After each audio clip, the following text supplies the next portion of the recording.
Hello friends, welcome to my channel A to Z banking and technology. और आज हम बात करेंगे मॉक टेस्ट के सेगमेंट के अंदर, जिसमें हम एक केस के बारे में डिस्कशन करते हैं। उसके केस के प्रोफाइल को समझते हैं, जो कोलेट्रल हमारे पास आ रहा है उसको समझते हैं, और जो केस में डेविएशन है उसको कैसे मिटिगेट किया जा सकता है उस चीज़ को देखते हैं। तो चलिए हम स्टार्ट करते हैं कि आज हम मॉक टेस्ट सेगमेंट में किस केस के रिगार्डिंग डिस्कशन करने जा रहे हैं। तो आज हमारा केस है accountant with cash salary and additional income source. तो हमारा जो कस्टमर है उसमें क्या क्या चीज़ें आने वाली है वो बात कर लेते हैं। हमारा कस्टमर का प्रोफाइल जो है वो 15 लाख रुपए के लिए लैप लोन अप्लाई किया है 14% के रेट पे। तो चलिए हम स्टार्ट करते हैं। कस्टमर का जो मेन एप्लीकेंट है वो है हाउसवाइफ, और वो होम मेकर है। बेसिकली उसका कोई प्रोफेशन नहीं है, कोई बिजनेस या इनकम सोर्स नहीं है उनके पास। जो हमारा कोप्लिकेंट है वो हमारा इसमें main income source earning member है, जो कि एक अकाउंटेंट की जॉब करता है रेड ब्रिक भट्टे पे। भट्टा आप समझते होंगे, जो ईंटें जहाँ पे बनती हैं, भट्टा जहाँ पे उसे बोलते हैं। तो भट्टे पे वो मुनीम का काम करते हैं। मुनीम बेसिकली वो होते हैं जो उन चीज़ का हिसाब किताब रखते हैं कि भैया कितनी ईंटें ट्रक लोड हो रहा है, कितने की ट्रक बिक रही हैं, कितनी ट्रक जा चुके हैं, कितनी ट्रक के और डिमांड आने वाली है। तो इन सब का चीज़ का जो डिमांड जो रिकॉर्ड मेंटेन करता है उसे हम मुनीम बोलते हैं। और अगर हम अंग्रेजी में बात करें तो वो अकाउंटेंट होता है।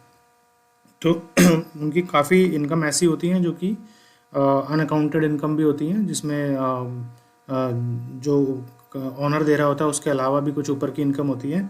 बट हम फिलहाल बात करते हैं कि जो हमारा कस्टमर है उसको 25,000 रुपये कैश में सैलरी मिलती है, जो कि हमारा कस्टमर क्लेम कर रहा है। और उसका ऑनर भी हमें सर्टिफिकेट दे रहा है कि जी हाँ जी 25,000 रुपये का हम इसको कैश में इनकम देते हैं। तो सबसे पहले हमें ये समझना पड़ेगा, जो कैश की इनकम है वो अपने आप में चैलेंजिंग है। तो इसको वेरीफाई करने के लिए आप टीपीसी कंफर्मेशन ज़रूर लीजिए, और एडिशनल सोर्स ऑफ इनकम का कंफर्ट ज़रूर देखिए कि कोई एडिशनल सोर्स ऑफ इनकम है या नहीं है। क्योंकि ऐसी जगह पे जहाँ पे ईंट का भट्टा चल रहा हो, वहाँ पे अकाउंटेंट जैसा प्रोफाइल, मुनीम जैसे प्रोफाइल को जज कर पाना कि वो कितनी इनकम है, वो अपने आप में ये क्वेश्चन है और चैलेंज है। तो चलिए हमने इसमें मिनिमम जो सैलरी है वो पकड़ी है, जिसमें हम बोल रहे हैं कि 25,000 रुपये भट्टे पे मुनीम जी कमाते हैं। बट हमने फिर भी 20,000 रुपये पकड़ी है, क्योंकि बैंकों में एक अलग अलग पॉलिसी है हर बैंक की। कई बैंक में मिनिमम सैलरी जो है कैश में वो 20,000 रुपये पकड़ते हैं। कई बैंकों में मिनिमम सैलरी 25-30,000 रुपये पकड़ लेते हैं। कुछ बैंकों की पॉलिसी है कि वो मिनिमम सैलरी जो है कैश में दो ही बंदों की कंसिडर कर सकते हैं, जैसे एक एप्लीकेंट या कोप्लिकेंट दो की कर सकते हैं। कई जगह पे है कि वो 3 की भी कर लेते हैं। तो हम इसमें फ़िलहाल एक ही कस्टमर की कैश सैलरी इनकम पकड़ रहे हैं, जो कि 20,000 रुपये की है। बट इसमें कंफर्ट ये है कि कस्टमर के पास 2 ट्रैक्टर हैं जिसकी आरसी उसके नाम पे है, और कस्टमर क्लेम कर रहा है कि उसमें हमारे को 30,000 रुपये पर मंथ इनकम आती है। बट हमने ये 30,000 भी नहीं पकड़ी है, ये हमने डिडक्शन करके पकड़ी है, जो आपको मैं आगे कैलकुलेशन में दिखाऊंगा।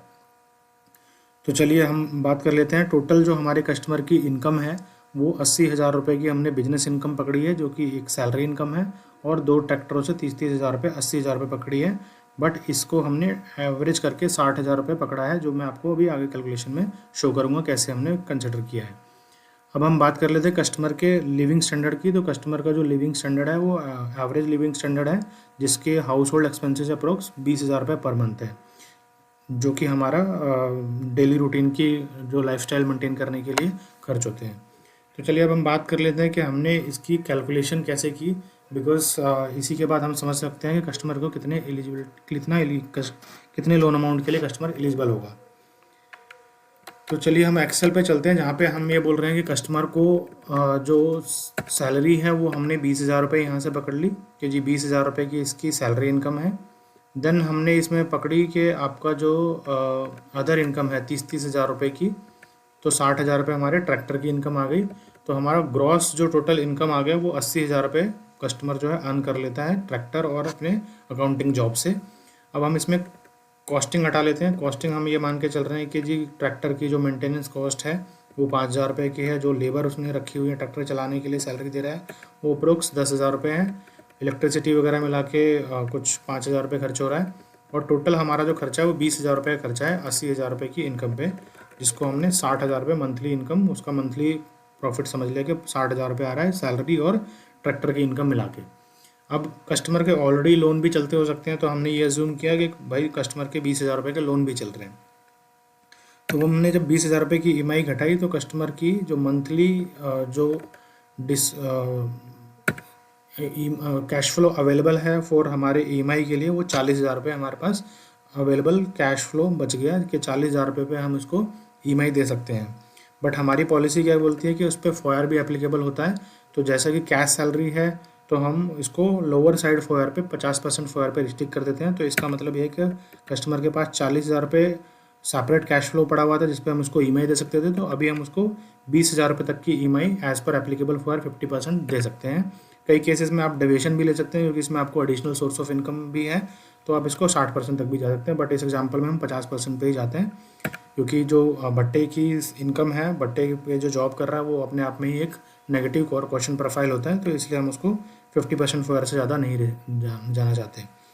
तो हम यहाँ बात करते हैं कि 20,000 रुपये जो इसकी इनकम आई है, 20,000 रुपये तक की हम इसको ईएमआई ऑफर कर सकते हैं। तो चलिए हम इसका एलिजिबल लोन अमाउंट निकाल लेते हैं, कितना लोन हम इसे दे सकते हैं। तो हमने पकड़ा कि जी पहले एक बार आपको मैं कैलकुलेशन करके दिखा देता हूँ कि मैं पहले सोचता हूँ कि इसको 10,000 रुपये का लोन देते हैं, सॉरी 10 लाख रुपये का लोन देते हैं 15% के ROI पे 15 साल के लिए। तो इसकी ईएमआई देख रहे हैं आप 13,996 रुपये, मतलब 14,000 रुपये के आसपास की ईएमआई आ रही है। अगर आपका कस्टमर इसमें में एग्री हो जाता है तो आप इसको 10 लाख रुपये पे क्लोज कर सकते हैं। बट अगर आपका कस्टमर बोलता है कि नहीं जी मुझे 15 लाख रुपये चाहिए, तो हम देख लेते हैं कि 15 लाख के लिए क्या एलिजिबल हो रहा है ये। तो 15 लाख पे जब आप इसी कमर्शियल्स पे जाएंगे तो आपका ईएमआई जो है 20,994, मतलब 21,000 रुपये की ईएमआई आ रही है। और अगर आपको अपनी फोआर ब्रीच नहीं करनी है तो आप इसको लोन अमाउंट को कम कर सकते हैं। 14 लाख रुपये पे देख लेते हैं। तो ये देखिए 14 लाख रुपये पे आपकी ईएमआई जो है एकदम एक्यूरेट आ रही है 19,594 रुपये। तो आप ये अज्यूम कर सकते हैं कि हम इसको 14 लाख रुपये का लोन दे सकते हैं इस 50% फोआर पे। तो चलिए इसी पे के साथ हम आगे बात करते हैं। कस्टमर हमारा 14 लाख के लिए एलिजिबल हो गया, कस्टमर का प्रोफाइल हमने देख लिया। अब हम बात करते हैं कि प्रॉपर्टी कौन सा ऑफर करने जा रहा है कस्टमर हमें। तो कस्टमर जो प्रॉपर्टी हमें देने वाला है वो है basically offered collateral is SORP with land of 50 square yard G+1 structure built on RCC। तो कस्टमर हमें एक जड़ से मकान देने वाला है जो जिसका स्ट्रक्चर जो है ग्राउंड+1 बना हुआ है और प्रॉपर लेंटेड वाला मकान है। आगे हम बात करते हैं decent land value of 4 lakh, overall value of the collateral is 10 lakh. तो इसमें स्टॉप करना पड़ेगा इसको।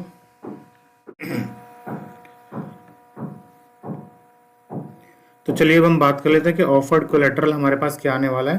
तो जैसे कि हम आपका कस्टमर सेगमेंट ऑलरेडी बात कर चुके हैं और ऑफर्ड कोलेटरल में हमारे पास कस्टमर ऑफर कर रहा है एक SORP प्रॉपर्टी जिसकी जो एरिया है वो 50 स्क्वायर यार्ड का एरिया है, जिसमें G+1 structure built on RCC है, मतलब ग्राउंड प्लस फर्स्ट फ्लोर बना हुआ है और लेंटेड वाला प्रॉपर्टी है जिसमें प्रॉपर लेंटेड और RCC हो रखा है।